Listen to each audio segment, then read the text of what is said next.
Well, looks like I got at least one of my parts. I got the tensioner in. I ordered this and the belt came in a separate package, or is coming in a separate package, so that's not here yet. I ordered them online, so it took a little longer than going up to the parts store, but for this and the belt and the shipping, I think it was a total of $31, which I believe is cheaper than going uptown to a Napa or whatever. So maybe I'm wrong, maybe it would have been cheaper to get it up there. Definitely would have been quicker, but I usually buy stuff like this online. So I don't have the belt yet, but I'm going to put this in, and hopefully the belt will come tomorrow, and I can throw that in and make it work. But for right now, put this in. It's pretty straightforward. You got two bolts. I hold it in, and then a spring goes here around this bolt, and then there's on the block there's a little place for it to sit. I'll go down there and show you that real quick, so you can get an idea of what I'm talking about. Hopefully you can see that set up pretty well. Just those two bolts and it'll come out. So I'll take them out and put the new one in. Alright, I've got the new tensioner wheel in there. And how I put this in was I started off by putting this bolt first with the spring and everything on it. And then before I tightened that all the way down, I left it loose. I'm still loose actually. I went ahead and got this top spring up here. Let's see if I can get the light where I want it. Let's see here. That spring right on that little tab. Use the screwdriver, put it on there. And then at the bottom, the other end of the spring has to go on that little tab, so I use the screwdriver to put it there. And once I got that done, I pried up this side just enough to get that started, and then came in from the top with a pry bar and pulled it all the way over and tightened that bolt down to hold it. And now I've got enough room to slide the belt on. I've got all the timing marks lined up where they need to be, and I think what I'm going to do is just throw on the old belt for now, just because I'm curious. I want to see if it's going to start. So I'm going to toss the old belt on real quick and we'll give it a shot, and then when the new belt comes I'll put that on. I'm not going to put it all the way back together and drive it or anything. I just want to see if it's going to start. Alright, I've got the old timing belt back on. I didn't put any of the accessories back on, the water pump pulley, none of that. I didn't even put the motor mount back on. I've got it held up by a jack. Hopefully it'll be alright. But I've got enough on it to run. I put the crank pulley back on. I think there's some fog on my camera. But anyway, I got that together enough to run, so we're going to see if it will even pop off, and then if it does, I'll put the new timing belt on, show you how I timed it and all that. But for right now, I'm excited to see if it goes. So I'll get the camera and the light set up so you can see, and cross your fingers. Well, I guess this is a moment of truth. Sorry about the lighting, that's all I got, but let's see if it fires up.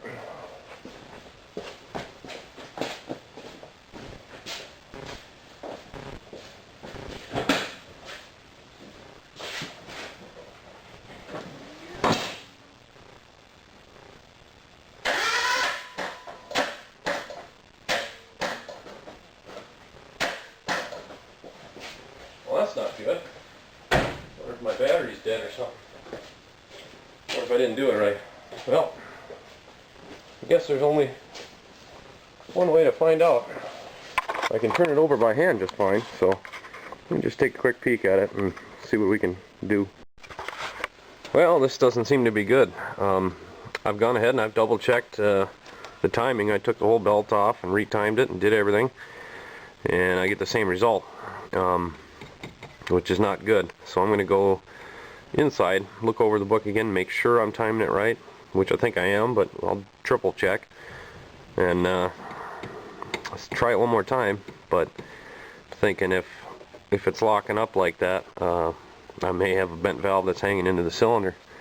I don't know. Like I said, I'm gonna triple check that, and hell, I may quadruple check it just to be safe, but it's not looking good right now.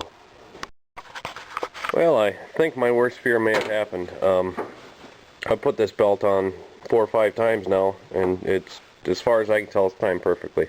I went back to the service manual, online, and I looked through that a half dozen times, read it over real good, and did it, and it still locks up when you turn about halfway, so the other two cylinders would be at top dead center, and it just locks up.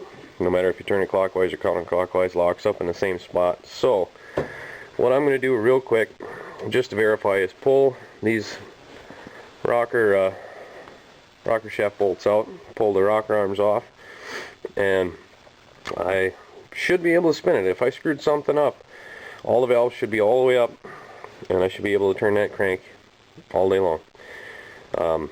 If not, then I know there's probably a valve vent, almost certainly, and I should be able to see, you know, if there's one stuck down or not. So I'm just going to go ahead and try it, and we'll see. Well, I think I've confirmed my suspicions here. Got the rocker arms off, as you can see, and when I turn the engine, I can only go that far, and she locks right up. Same if I go the other way, locks up in the same spot. And I don't know how well you can tell this on camera. I'll try to hold it still, but if you look at those intake valves in the back there, let's see if I can line up a straight edge. I can see it pretty clearly here, but if you look on your left hand side right here where my finger is, you can see that these valves are down, and so are the ones on the on 2 cylinders over. I don't know how well the camera's going to pick it up, but these valves are stuck down and these ones are stuck down, and same on the exhaust right there. So that's just not good, and it almost looks like these ones over here might be stuck down just a hair too. That's bent valves. That's not good. That's I don't know what I'm going to do at this point. I kind of need a car quick, so I may put the valve cover back on this and just set it outside for a while. Or I may tear into it, I don't know. Well, that's quite a few valves. I gotta pull the head off to really see how much damage has been done. But if I decide to get a new engine, at least I've got a new timing belt and a new tensioner. I can put on the new motor. But for now, this is where it's going to sit until I decide what to do.